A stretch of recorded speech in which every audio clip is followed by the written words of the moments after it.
Welcome to Anime Logbook. Ang kwento ng bawat episode, sinusulat natin. Let's dive in. Mag-ingat ka na yan, Jintan! Ayos lang ako!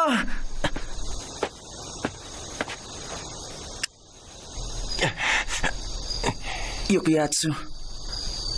Ang damit na iyan. Iyan ang madalas na sinusuot ni Menma. Bakit suot-suot mo ang damit na iyan? Teka, ayos ka lang ba? Mukha bang nasa ayos ang lagay ko?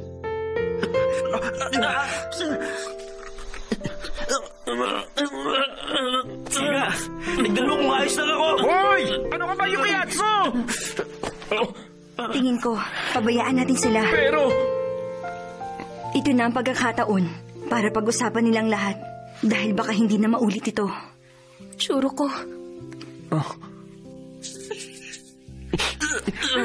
Oo.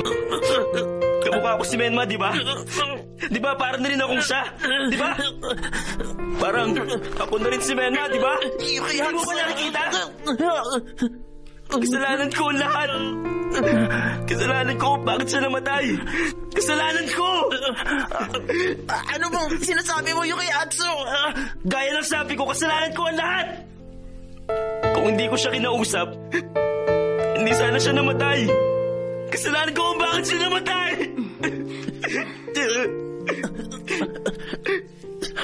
Kung may dapat siya magpakitaan, sa akin dapat! Para magtuwin ako o isumpa ako! Basta sa akin dapat! Sa akin!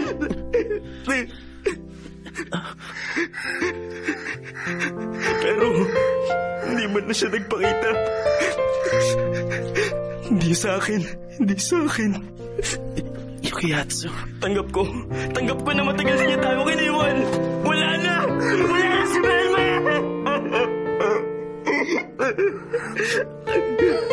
Narito ako.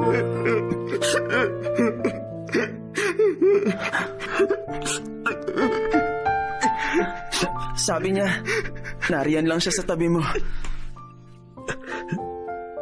Talaga? Yan pa rin ang sinasabi mo? At sabi rin niya, maraming salamat daw sa pang-ipit sa buhok. At patawarin mo raw siya. Alam mo, sa totoo lang hindi ko rin maintindihan eh. Pero, Yukiyatsu,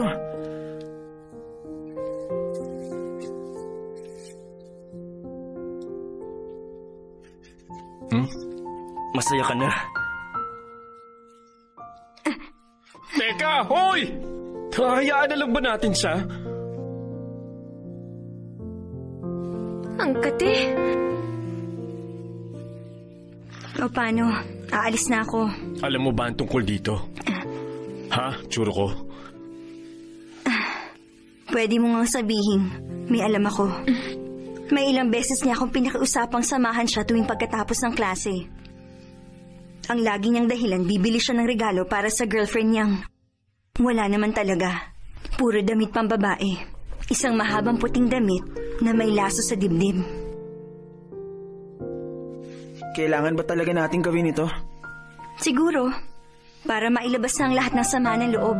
Pero, dahil mukhang malala na ang naging sugat, kung pipilitin natin gamutin, baka lalo lang maghatid ng lalo pang sakit. Diyan na kayo.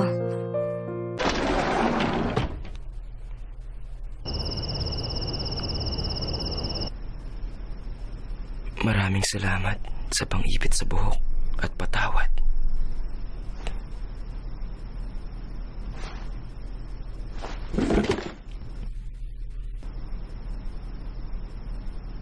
Menma. Sandali lang, Jintan! Jintan! Sandali! Saan ka ba pupunta, Menma? Kailangan ko habulin si Jintan! Pabayaan mo na lang siya, Menma!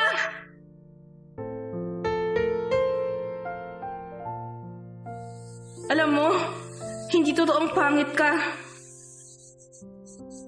Heto, kunin mo.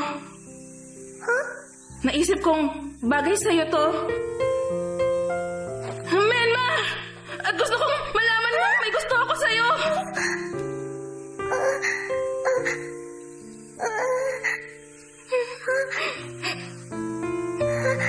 Pasensya na! Baka malayo na si Jintan. Kailangan ko pa siyang habulin. Pasensya na! Mamaya na tayo mag-usap. Menma.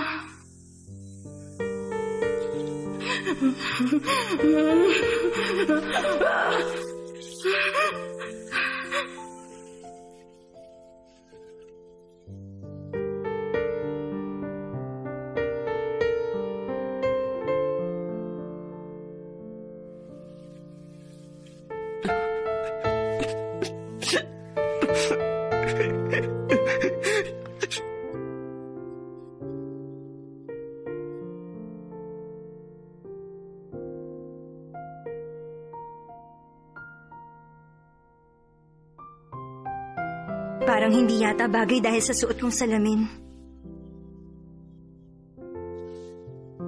Wala naman akong makita.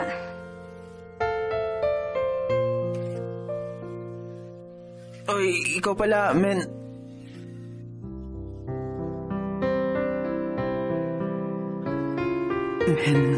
Ma. Oh? Teka, may gusto ka bang kainin? Kainin? Gusto ko na salted ramen! Wala naman kami nun eh.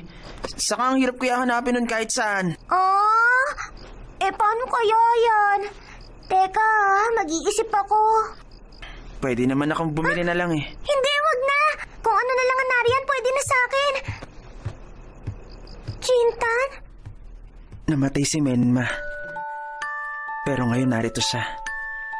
Nagpakita siya para sa akin, hindi dahil kay Yukiatsu. Wala akong pakialam kung multo man siya o halusinasyon. Baliwala sa akin. Buti pa, hindi ko na lang gaanong iisipin. Masaya talaga kapag buo kami at magkakasama. Higit na masaya kapag kasama ko si Jintan. Kaya sa tingin ko, ayos lang na hindi ako gaanong mag-alala pa.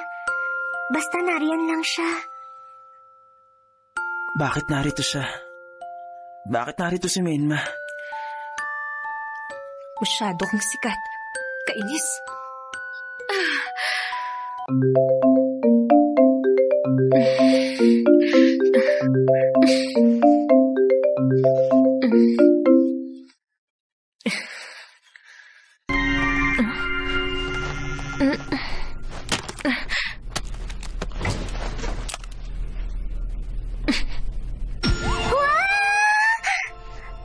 Wala sila nung gusto mong ramen, kaya yun na lang. Talagang binili mo lahat yan para sa akin? Oo.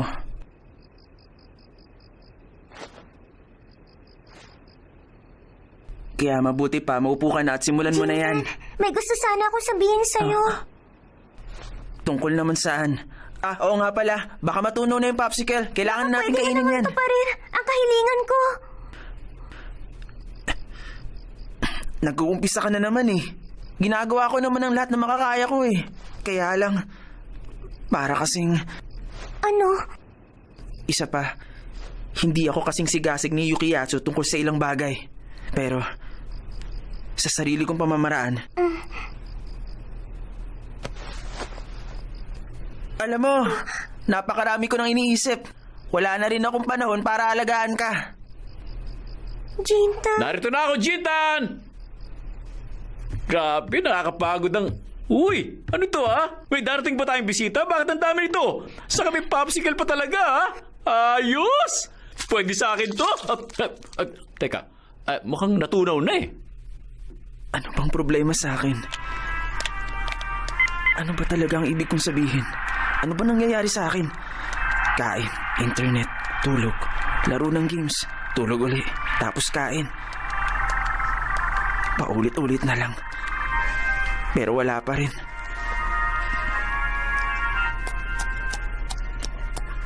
Ganun pa rin.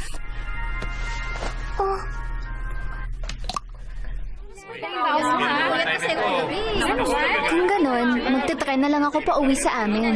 Siguro tapos na ako ng mga 7. Kaya naman pagkatapos ko, pwede kasing...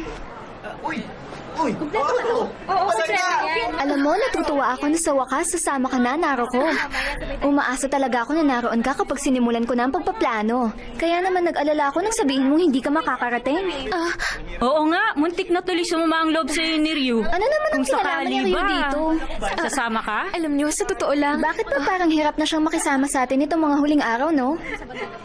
Alam mo, minsan, nagtatanong na kami kung kailangan mo pa kami bilang mga kaibigan eh. Hay nako, ikaw talaga, Haruno. Kahit kailan ang corny ng mga joke mo. Di ba, Naruko? O sige, ganito. Pag pinag-uusapan natin ang tungkol sa intelligence, hindi ibig sabihin nito ay kung gaano kataas ang marka niya sa isang pagsusulit o lumikha ng kakaibang aura na magiging makabuluhan lang kung...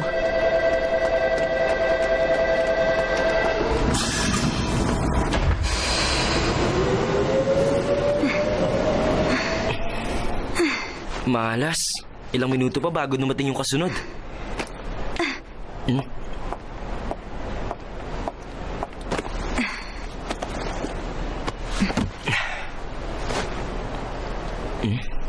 Hindi ka pa rin talaga nagbabago. Ang totoo, nakakatakot na hindi ka man lang nagbago. Ano bang gusto mong gawin ko para hindi ka mag-isip ng ganyan? Ha? Gusto mong tuksohin kita dahil sa pag-arte mo bilang babae? Siguro nga. Mas gusto ko ngang manatiling ganun na lang eh. Sana hindi mo ako ginagamit lang para maging panakiputas ng kung anong tunay mong pagkatao. Salamat sa'yo. Nagawa kong wakasan ng ilang bagay. Maraming salamat.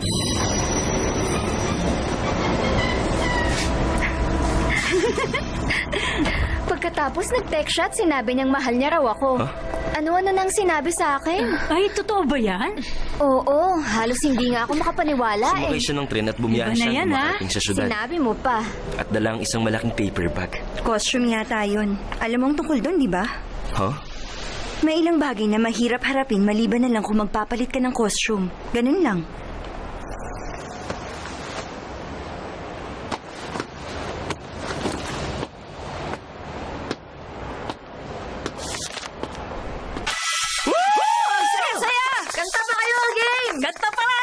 Oo nga, ang tahimik mo eh.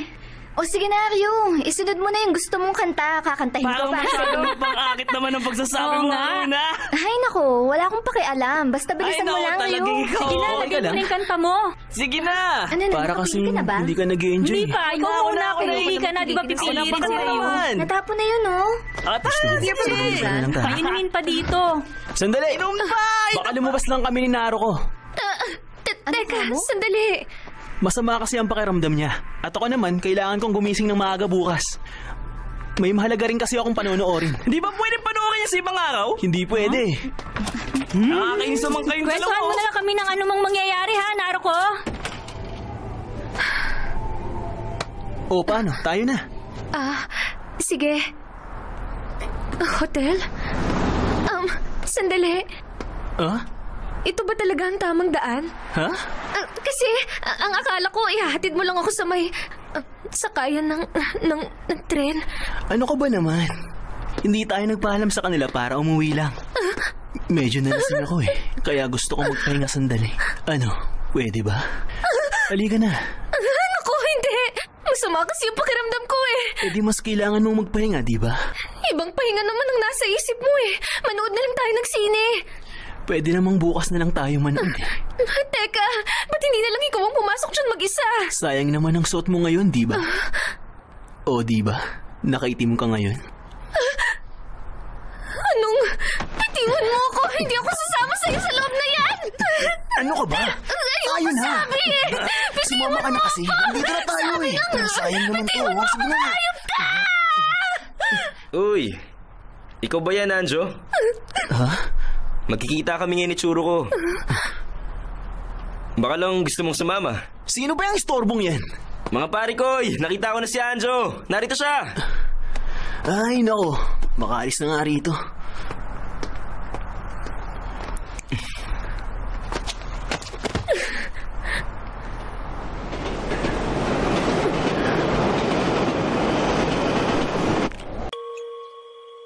Akalain mo yun, nailigtas kita sa kamay ng lalaking yun.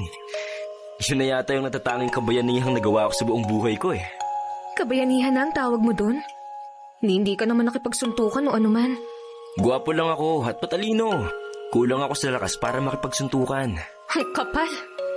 Ang ganda mo kasi. Halika nga rito. Pwede ba, Yukiatsu? Huwag mo nga akong niloloko ng ganyan. Pasensya na. Okay lang. Kahit paano, madali pa rin naman sa akin intindihin ka. Birhen ka pa ba? Teka, ano bang problema mo, ha? Ba't ganyan ka magtanong? Gusto mong lumabas tayo minsan? Teka, hindi ba... di ba si Menma ang gusto mo? Oh, ano naman? Kasi naman, parang hindi ko yata magagawa yun dahil... Dahil kay Jintan. Teka nga, ano ba nakita mo sa lalaking yun? Anong nakita ko sa kanya? Huwag mo akong tinatanong ng ganyan. Hindi ko sinabing gusto ko siya. Siyang leader. Matalino rin naman at kasapi ng varsity sa school. Pero matagal na kasi yun eh. Tama ka dyan. At hindi ko rin inaasahang ganun siya. At kung mag-aayos lang siya ng konti pa, kamukha niya ang paborito kong artistang si Yama, na para sa akin gwapo rin naman. Ganun ba?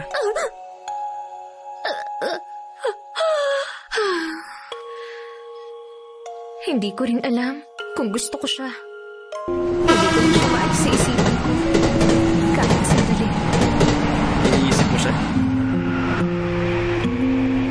Namatay si Menma. Tapos namatay naman ang mama niya. Kaya nahihirapan na rin akong kausapin pa siya. Pero kahit papaano natuwa ako. Dahil sa iisang eskwelahan kami nag-aral. Pero hindi makalimutan ni Jintan si Menma. Bakit ba iniisip mo pa rin ang tungkol kay Jintan? Ano naman kung hindi niya makalimutan si Menma? Kasi noon... Ano? Kasi naman noon... Madalas mong mabanggit sa akin ang pangalan ni Jintan. Madalas kamo kayong lumabas nun.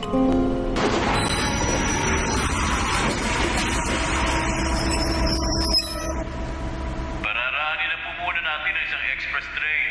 Maghintay lang po tayo sandali, ha? Masyado na tayong napag-iwanan ng husto.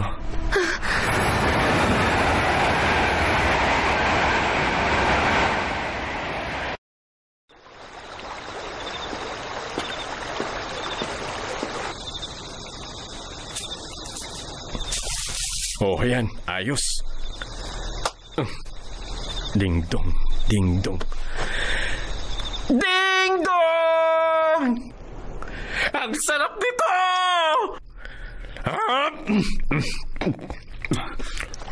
Bakit ba dito mo naisipang kumain sa bahay namin?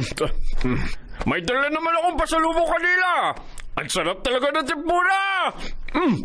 Grabe! Ibang klase talagang kumain si Popo, no? May dumi ka sa bandang ilong mo. Oh! Teka nga pala, narito ba si Menma ngayon? Narito ako, Popo! Siguro dapat din siya kumain ng tempura. Talaga bang naniniwala kang narito si Menma? Iyon na nga sabi ko kanina, di ba? Pero kasi... Ilang beses ko na rin pinag-isipan ng tungkol dyan. At ano? Alam mo, Jintan, hindi ako sigurado, no? Pero sa tingin ko, hindi magandang narito si Menma. Kasi ibig sabihin, hindi siya sa langit pupunta. Kaya marahil narito siya ngayon. Hindi sa langit? Hindi ko yata alam yan. Parang hindi naman yata. Jintan? Ako ay... Nasa tabi mo ba si Menma ngayon? Kasi... Ayos to! Menma!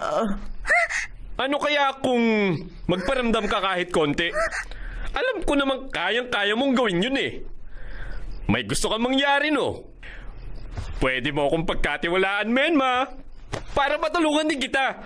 Para makapunta ka na sa langit. Uy, ano ka ba? Sige na, Menma. Sabihin mo na sa akin. Saka, hayaan mo na ring makita kita. Magkaibigan naman tayo, di ba? Sige na naman. Uy. Sige na. Kahit lahat kayo ay gusto ko rin makausap. Pero hindi ko alam kung paano ko magagawa yun. Hindi ko na alam kung bakit hindi na lang natin ito pag-usapan ng tayong lahat, di ba? Para matapos na. Hindi ko talaga alam. Pwede ba yun, Menma? Pag-usapan na natin to. Sige na. Hindi ko alam. At kung pwede nga lang, Menma.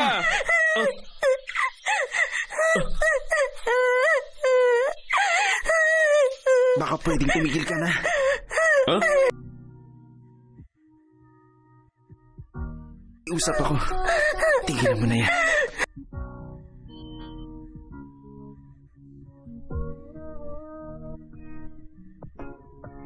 Hindi ko alam.